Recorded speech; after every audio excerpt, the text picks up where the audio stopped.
Welcome. Thank you for joining me. Grayboardgamer here with the continuation of my small box playthrough series, and we're back here with One Deck Dungeon. This time I'm going to do a one-player campaign playthrough. Again, I'm going to select my character at random. I'm only going to choose from these three because we've already seen the Paladin and the Mage in the two-player playthrough. So I'm just going to roll a six-sided die. 1, 2, 3, 4, 5, 6. And that'll determine which character we're going to use for this one-player campaign playthrough. 2. We're going to be using the Archer. We're going to use the Archer in the playthrough. And now I'm going to choose which dungeon. We've already seen the Dragon's Cave, so I'm going to go to one of the more difficult dungeons and either go to the Hydra's Reef or the Yeti's Cavern. Once again, we'll choose it randomly. 1 through 3, 4 through 6. 6, we're going to the Yeti's Cavern. I'm going to set the game up and get ready to start this playthrough. Setup is the same, and if you want to see the setup, please go and watch the two-player playthrough, and that'll show you how to do the setup for the game. The only difference will be, instead of using the two-player version, we'll be using the one-player side of the player cards, and the level cards will be using the one-player side of these also.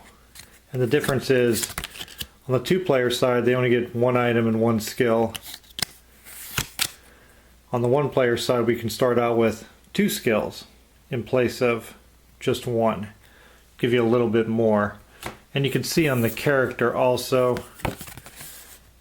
since you're paired up with a partner, you don't have as many skills to start out as compared to here, and a lot more health also.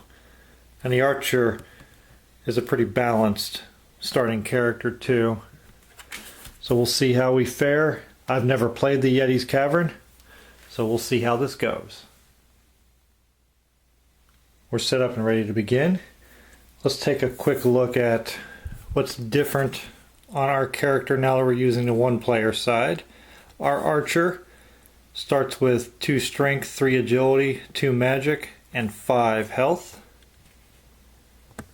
Before any encounter, she can spend 2 time to roll a heroic die, or spend 4 time to roll 2 heroic die, and that can be done in any type of encounter except the boss. And then she has a free action. If she was going to only lose 1 health, she can spend 1 time in place of it. And she prevents 1 health loss in each of the boss round. That's her kiting skill.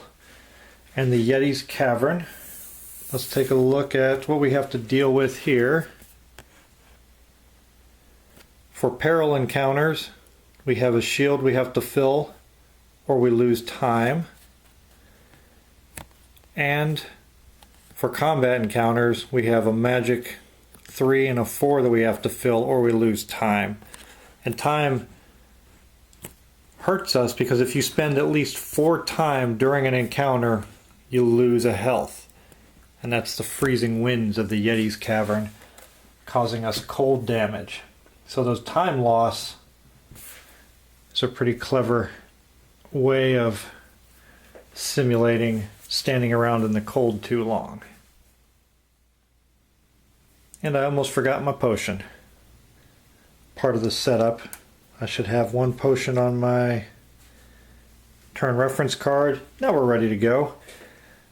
And unlike the Dragon's Cave, we don't have to spend those 5 time units like we did in the last one every time we start a new floor. So we're only going to spend our initial 2 so we can explore. Get our rooms out here. Get set up and ready to start entering rooms and hopefully not running into something massive with our first room that we go in. So we'll spend 2 more to enter a room. And where do we want to start? Top right. Let's see if I made the right decision.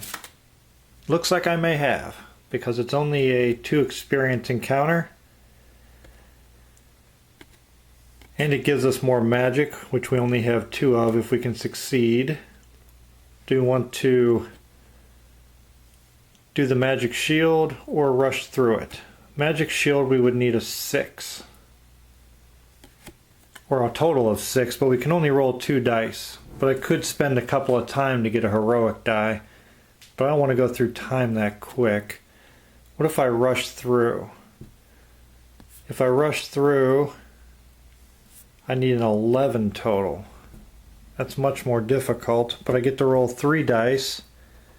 And don't forget I have this shield up here that has to have a 4 put in it. Which way do I want to take this?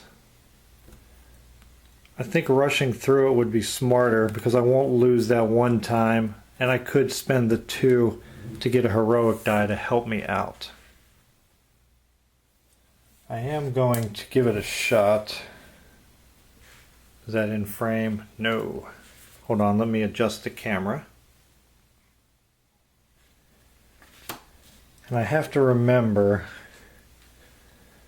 I think I'm going to go rush through. I'm going to spend the 2 time.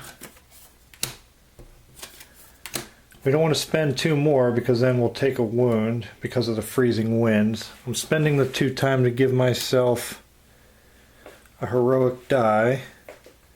And I have to roll this before the encounter.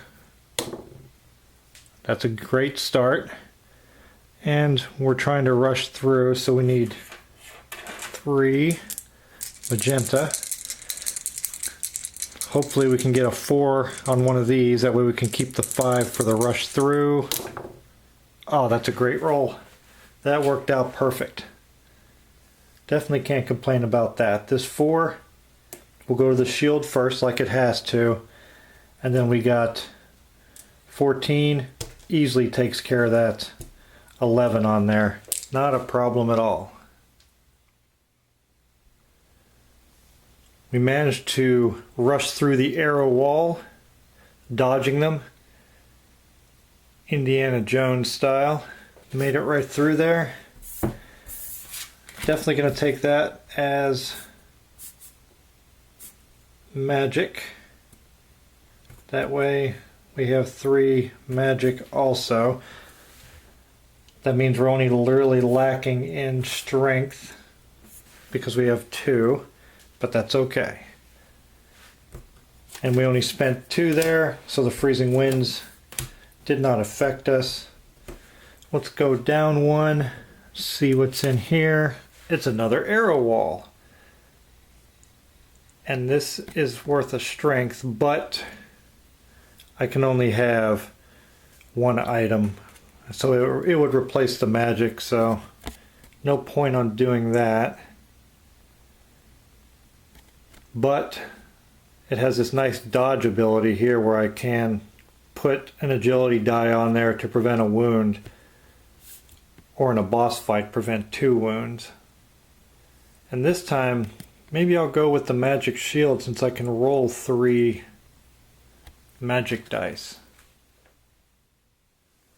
I'm going to create the magic shield. I already put the 1 time that I had to spend over there, and we're rolling 3 dice. Hopefully we get a 6 and a 4 and we don't have to worry about it. Well, we didn't get a 6 and a 4, but we did just fine. We got the 4 to take care of the freezing winds, and this 10 will take care of the 6 easily. Couple of arrow walls when we enter the dungeon. They tried to get us by doing them back to back. I'm going to take this skill to help prevent wounds, the dodge skill, and put it down here under my character card. Let me see, that is still on screen. Yes, it is. And we'll move on to enter another room. Pretty smooth start so far. Let's go to this one. And the smooth start comes to a grinding halt. We run into a fire elemental.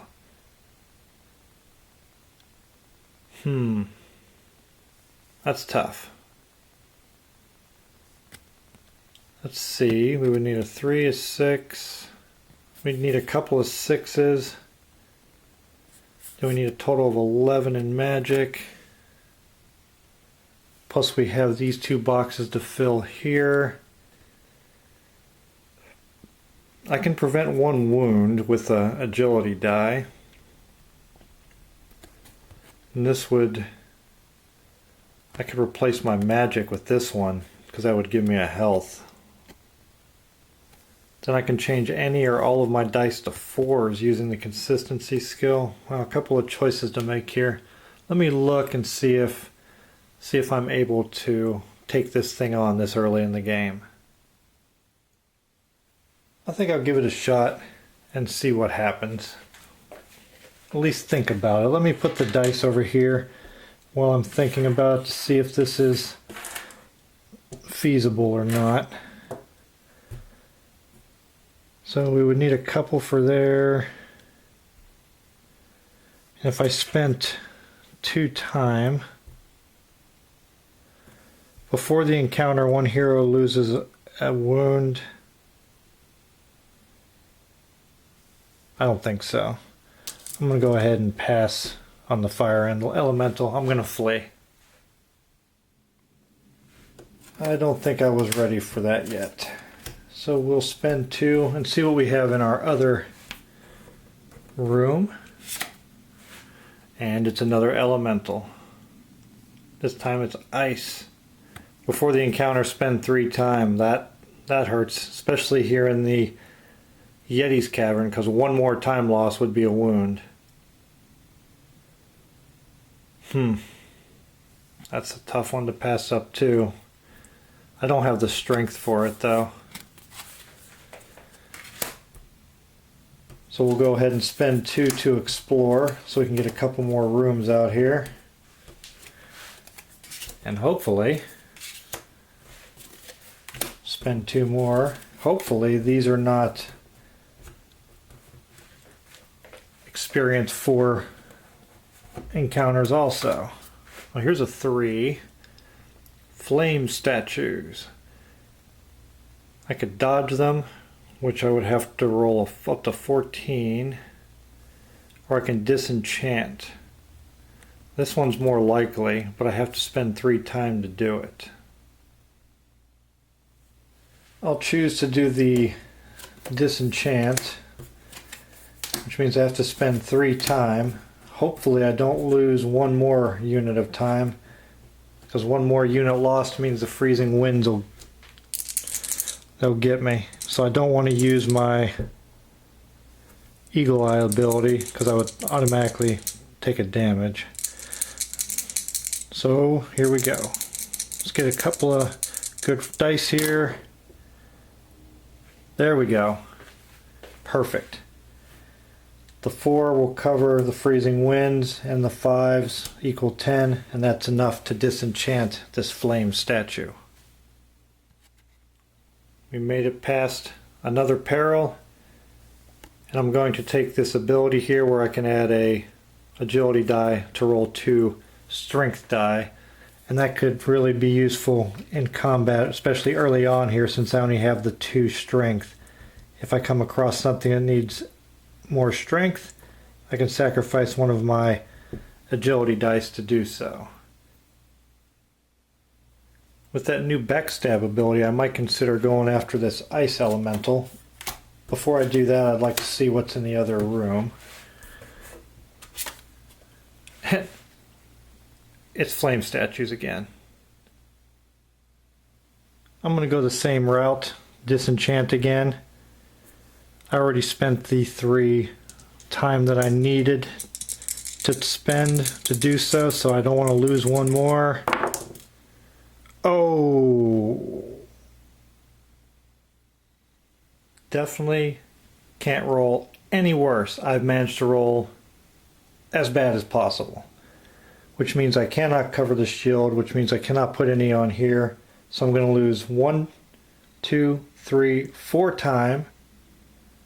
And now that's a total of 7 time, which means I'm going to lose a health from the freezing winds and 2 from the disenchant for a total of 4 more time and 3 total wounds. That was bad. Let me get rid of my four time and 3 wounds. I'll use the big heart to represent 3. Now I can only take 1 more, because if I take 2 more, that's 5 games over. Flame statues, you cost me quite a bit. I'm not taking that. I'm not taking haste, so this one's going to go, because I don't want to dislodge anything that's already there. So this one's going to go as 3 experience. Need 4 more to level up. It's the start of the next turn. I'm going to spend my potion to heal 3 to get my archer back to full health. I'm going to spend 2 to explore. I want to get a couple more rooms out here.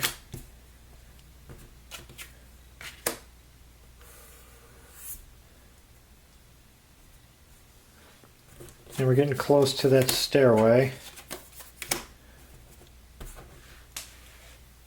Maybe we can get something we can manage to defeat here, and we have Glooping Ooze. Well, this is not too bad. I might swap out that magic for a strength because I get an extra health. Or as a potion, I could change 2 non-heroic dice to be 6s. And with that agility ability of backstab, I can probably get to this. Alright, let's give this guy a shot. I do have these 2 blue boxes out here that I have to deal with also. So I'm going to have a total of 8 boxes to cover, and I'm rolling only 8 dice. So I have a feeling something is not going to get... I'm going to spend 2. Something is not going to get covered. Use my eagle eye to roll a heroic die first. Get a 3. Well, that'll take care of one of those boxes, or maybe that armor there. Well, that armor, these both have to get covered first. Hopefully I don't roll too many 1s, because with the split ability I lose 1 time for each 1 rolled. And I only rolled 1. And that's the last card. We're at the stairway. And do we have what it takes to take care of this Glooping Ooze? This 2 and this 3 will both get taken care of. They have to be done first. Don't think there's anything I can do with this 1 and 2 in yellow.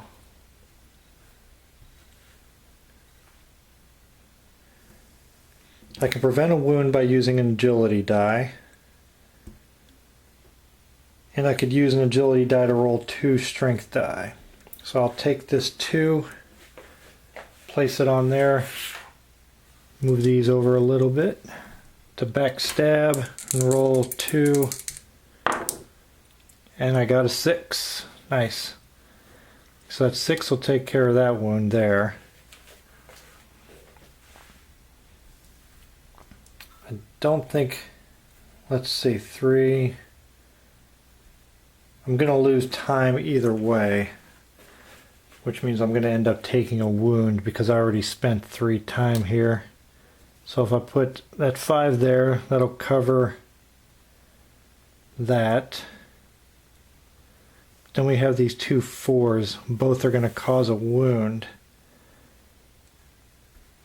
Is there any way to take care of those? I can take care of one of them, but I'm going to lose my... So if I combine this 4 and 5, or maybe I should just prevent... not sure what I want to do. This 3 is only good for one thing. It's going to go out here to prevent time loss. If I combine these into a 4, I can prevent 1 wound and 1 time loss. So I think I'll go with that. And I'm going to lose 2 time and a wound. Actually, I'm going to take 2 wounds because just 1 time is going to put me at 4 and the freezing winds are going to kick in. So I'm going to lose 2 time. Let me put the 2 hearts on the stairs for the 2 time. And I'm going to take 2 wounds. I cannot prevent it because I have no agility dice left. And even if I did, that means one of these wouldn't have got covered and I would have lost another time and still only prevented the 1 wound. And that's it. We've defeated the Glooping Ooze, but it cost us time and health. I will choose it as an item, that way I can have this extra health, so that'll dislodge that 1 magic. But now we have an additional strength and another health, and that'll cause that arrow wall to become experience. Now we have 5, so 2 more experience and we'll level up, which will probably happen soon. I don't want to spend any more time because I don't want to activate the stairs and take another wound, so we are going to descend. So we're ready to go down to our 2nd floor in the Yeti's cavern. We're descending to the next floor, which means we're going to have more problems to deal with. And it's brutal strength. Wow, look at those double wounds. That is tough. Combat's going to become real difficult. I think I probably used up all my luck as far as getting perils early on, because that's mostly what I got on this 1st floor. All the monsters must be hanging out on the other floors, figuring the perils would take out anything that came in so they wouldn't have to bother. So maybe they're lazy monsters. I can only hope. We'll spend our 2, explore this corridor on the 2nd floor.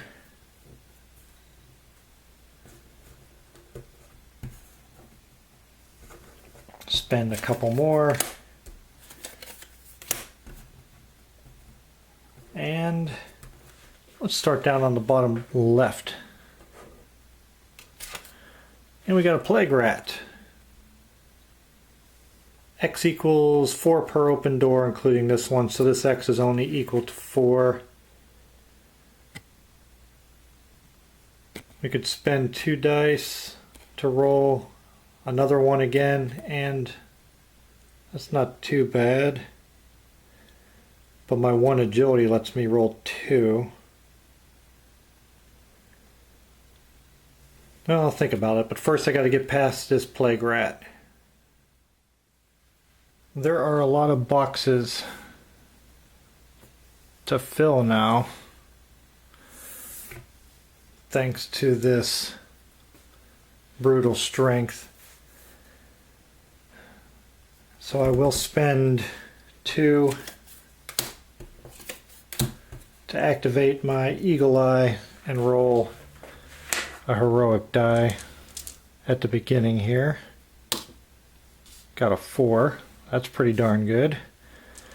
Let's see how the archer does with the rest. That doesn't look too great, but again we can use these to go after the skills. I forgot what I was trying to say there. To prevent wounds and roll more dice.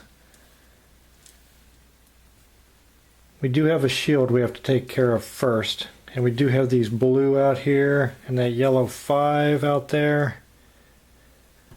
We're going to need some more yellow. So I'm going to spend 1 to backstab. Roll 2 more yellow. Hope for some good results. A 5 is good. A 2 is not. Now I could spend that 2 to prevent 1 wound. But first we have to put 4. I'm going to spend the 4 there.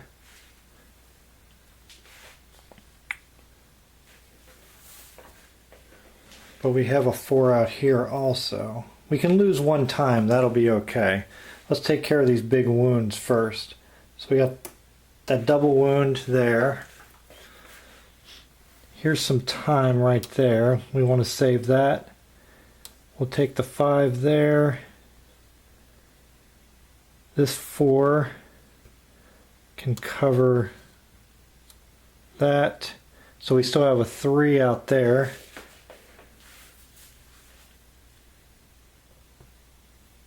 Do I want to do, well, looks like I'm going to take a wound either way again.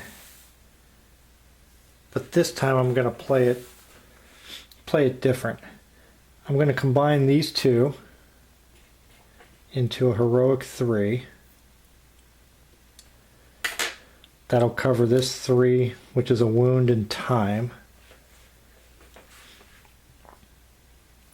I'm going to lose 2 time. I spent 2 time. So that's 4. That'll activate the freezing winds and cause me to take a wound, but I'll use dodge. I have 1 agility die left to prevent 1 wound.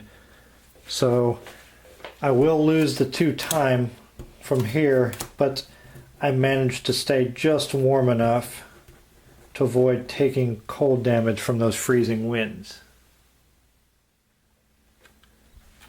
Plague-Rat is ours. I don't want to dislodge the 1 item that I have or either of my skills, so I'll take this as 2 experience, which will put us at the 7 we need and allow us to level up. So these 3 cards and the level 1 card will go to the game box, and they are out of the game. And now we're at level 2. We get a potion, we get the encounter bonus die, and now we can have 3 and 3. So now our character can start getting more powerful. Getting a lot more skills and a lot more items. And that's kind of the key in the 1-player game, is trying to get to that next level pretty quick, because you need to build up a lot of skills and a lot of items in order to deal with some of these stronger monsters. And I can see in these harder dungeons that's definitely a must too. Let's see what's in store for us behind another door, and it's a wraith. Before the encounter, convert 1 item to experience. Wow, that sucks. I don't think I want to deal with that right now, because that would take away my extra health. That's not worth it right now. I'm not going to deal with the wraith. I'm going to flee from it. I don't want to lose the 1 item that I have. I mean, it does get turned into experience, but... And now we have a cave-in. Do I want to dismantle it, which takes 2 time, or climb over it? I have to decide. Do I want to dismantle it? That would cost me 2 time. And I can roll 3 strength. And I have the 1 encounter die. Or I could climb over it, and I would get 3 agility and the encounter die, and I could spend 2 to get another one, but then I'm going from 6 to 11, so is it really worth it, or should I just go for it there? I do have the 2 boxes that I have to deal with out there, so maybe rolling... No. That's a tough choice, because I need a 4 and a 5. Then here I would just need a 6. So I could roll a couple of 3s, and if I rolled a 4 and a 5, I'd be set. Here I would need enough to equal 11. So I think going the dismantle route is the better option.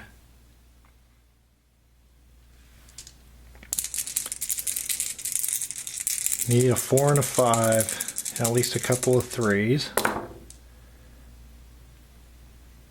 Well, that worked out great.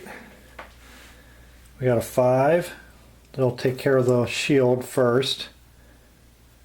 Another 5 to take care of that double wound, and a 6 all by itself, and that thing is dismantled.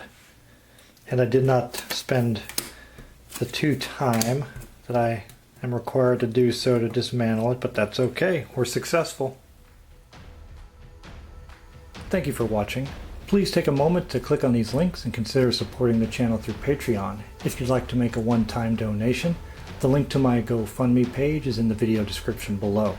Don't forget to like, share, subscribe, comment, and check out the other videos on this channel. Your support is appreciated, and I'll see you in my next video.